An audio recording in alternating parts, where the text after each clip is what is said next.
Hi Pisces, Scottish Gypsy here to do your weekly tarot card reading from August 22nd. If you're new to my channel, big welcome. Please hit that subscribe button. I'm new to YouTube and I'd love to have you be part of my family here on this channel.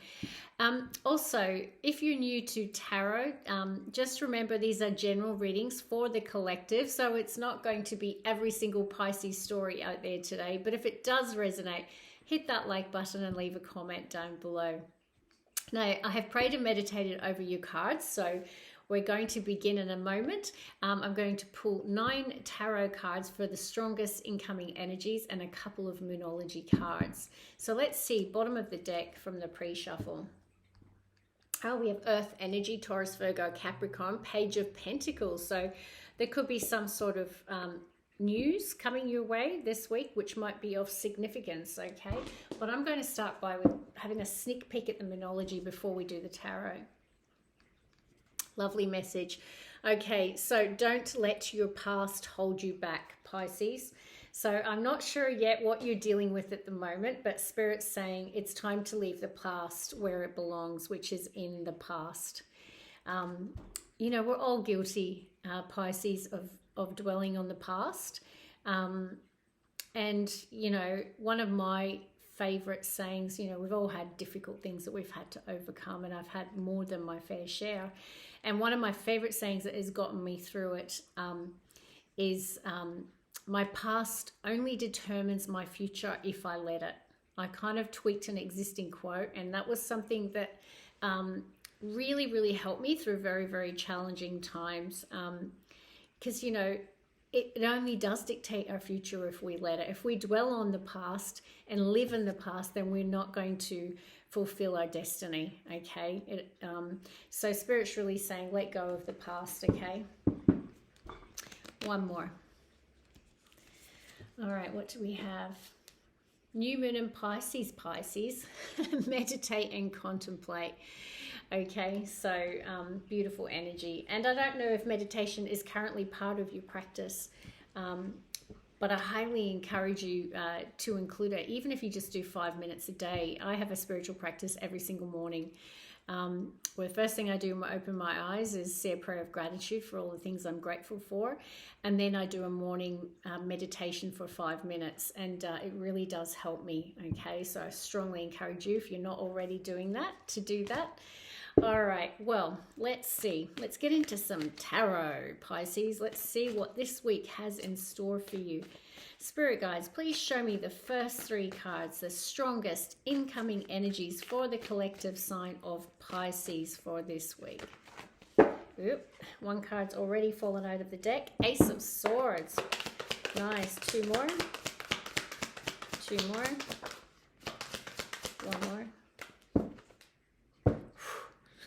Pisces, bottom of the deck. We have Major Arcana for Capricorn, so it could just represent a Capricorn, but this is the Devil, okay? And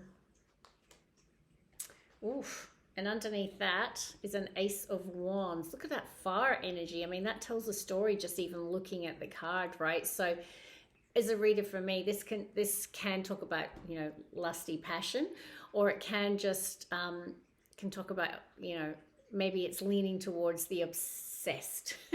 Okay. All right. We all do that. We get obsessed about different things or people from time to time, particularly if we feel like, oh, the star card, they're a dream come true. Okay. All right. So what we have is the Ace of Swords, which came out first. And then we have the Eight of Swords. And then we have the star, Major Arcana of Aquarius, Pisces. So some sort of clarity is coming your way this week. You're going to have a moment of clarity or epiphany, which is what this can represent. Or it can be a conversation that like clears the air, okay, and clears the confusion. Because the 8 of Swords can talk about being trapped in our heads. It's a self-imposed imprisonment of the mind, right? So we put ourselves there. And it could be that you're dwelling on the past, I want to say, with that Moonology card. Maybe you've got, because of your past, you've got fears and insecurities, and you're overthinking things and catastrophizing things and making up stories in your head, right? And this could be related to work, a relationship. I'm not sure, okay? It will be different for all of you. But Spirit is saying that there will be a moment of clarity coming this week that will get you out of this, and there will be healing as well. And I'll see what the next cards are to get more of a feel of what the star card's really saying to me. But it can be a card of healing, okay? And it could be healing some sort of, I want to say it could be like a negative trait, like, because the devil is our shadow side, right? So it can be addictions, bad habits, toxic traits, toxicity, codependency, all those kind of things, right? And, you know, paired with the Ace of Wands, maybe it's not as healthy as it could be, all right? And the star's really saying that there is healing here in this situation, okay? So if some of you are battling, maybe you are dwelling on the past and it's really holding you back in some way, like your thoughts are really holding you back. But there is, you know, clarity coming next week. And it is also a card of clarity, the star, okay? So I really feel like it's going to clear a lot of confusion. And, yeah, some negative thinking is actually what's coming into my head. All right, let's see. Next three cards, please. Next three cards for Pisces, strongest energies this week. One more. All right, next three.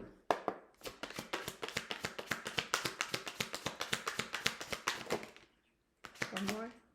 One more. Knight of Wands on the bottom of the deck. Fire energy, Aries, Leo, Sagittarius. And this is about going after something with passion and determination, okay? It's a really enthusiastic, fast-moving energy, right? Sometimes can be a little fast, may not think things through because they're just like, yeah, I want that, I want to go there, and they're gone, right? Yeah, and be careful of that because underneath that we have the Tower, which is major arcana, okay? And it can represent, you know, the crumbling of a foundation, okay? Whether it be in a relationship or a job. But let's see. Okay, we have two court cards that have come out in the next row. And court cards can represent people, Pisces, okay? You will know which one resonates with you, okay? We have got the Empress, card of Virgo, Venus and Taurus as well. So, you know, the Empress is, we do say she's kind of like the mother of tarot as well because she's kind of all the queens in one. Very fertile, abundant energy. But this can also just be the energy of creation, all right, which is really what the Empress does resonate. So it could be it could be some sort of new project, new idea, you're birthing something. It is the card also of fertility, okay? But, you know, straight away you can see that you've got a divine counterpart here. You've got the Emperor and the Empress, okay? So I feel like for many of you, this is actually a relationship, okay?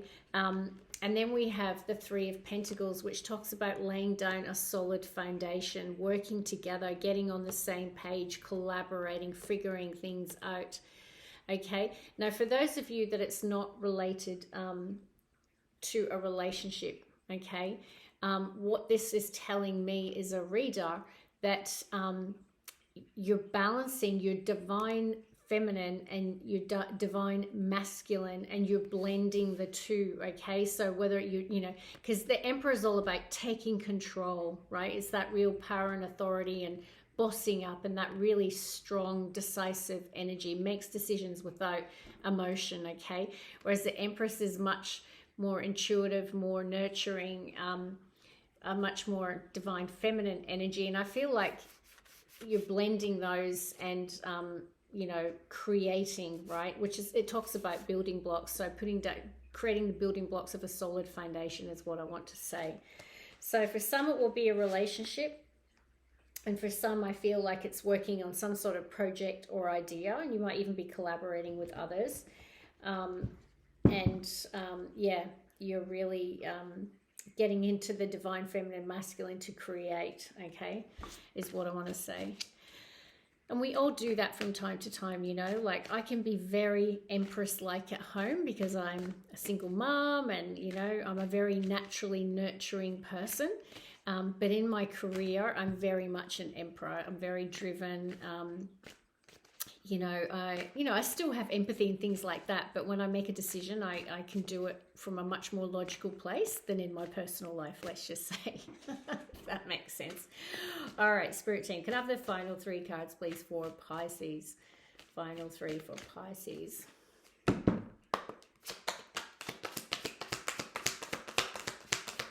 Yep. Sorry, Pisces. 2 more. Yay, 10 of Cups. 1 more. Oh, 8 of Cups. 10 of Wands, bottom of the deck. All right, what do we have? Bit of conflict. Excuse me, it's the incense. 5 of Wands can represent conflict or drama or competition, okay? And then we have got the 10 of Cups, which is beautiful energy, followed by the 8 of Cups. Interesting, right? And the 8 of Cups can talk about walking away from what is no longer serving you emotionally. Like it's not doing it for you anymore. And this guy is going off in search of his 9 of Cups, the 9th cup, right? But then, you know, what this is telling me, right? Because we go from 5 of Wands to 10 of Cups to the 8 of Cups, that potentially there's some sort of conflict at home and someone is deciding whether or not to walk away. Okay, now this won't be for all of you, right? It can also be walking away from a bad habit, or, you know, we saw the devil and that before. So perhaps it's more walking away from something emotionally that wasn't serving you anymore. Like maybe it is dwelling in the past and constantly allowing that to dictate your present and your future, right? And maybe you're walking away from that because it's not serving you anymore and it's creating conflict and drama. Okay, so it doesn't mean for everyone out there someone's about to walk away. So please don't, take it that way. But there could be some that could represent that. And we do have the 10 of Wands at the bottom of the deck, and it does, it's a heavy burden, okay? I'm not going to lie, it's a heavy burden, but this person's at the 10 of Wands, like they're literally about to chuck the stack and they're there, right? They've achieved their goals and they've gone through the journey and come out the other side, is what I want to say.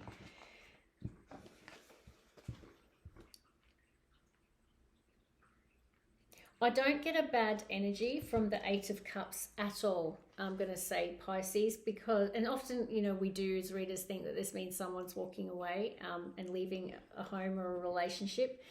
But because I've got the Emperor and the Empress and the 3 of Pentacles in the center, that shows to me these people are cooperating, right? They're trying to get on the same page. Yes, there may be a bit of conflict, and it could be to do something around the home, relationships within the home. Take it how it resonates. But I'm not seeing 10 of Swords here. There's a bit of conflict and drama. And yeah, someone I feel is has got to leave something behind. And what I'm intuitively going to say, it's the past. We saw the Moonology deck, right? Which is... I feel is really relating to this. It's about leaving the past behind, okay, and dropping the burden. What's underneath that? Oh, 6 of Wands. Nice. Lovely. And then we've got the Ace of Pentacles. So it's about dropping the burden. 6 of Wands is about success and victory, being recognized. And then Ace of Pentacles is a new opportunity. So yeah, like it's Pisces. I feel like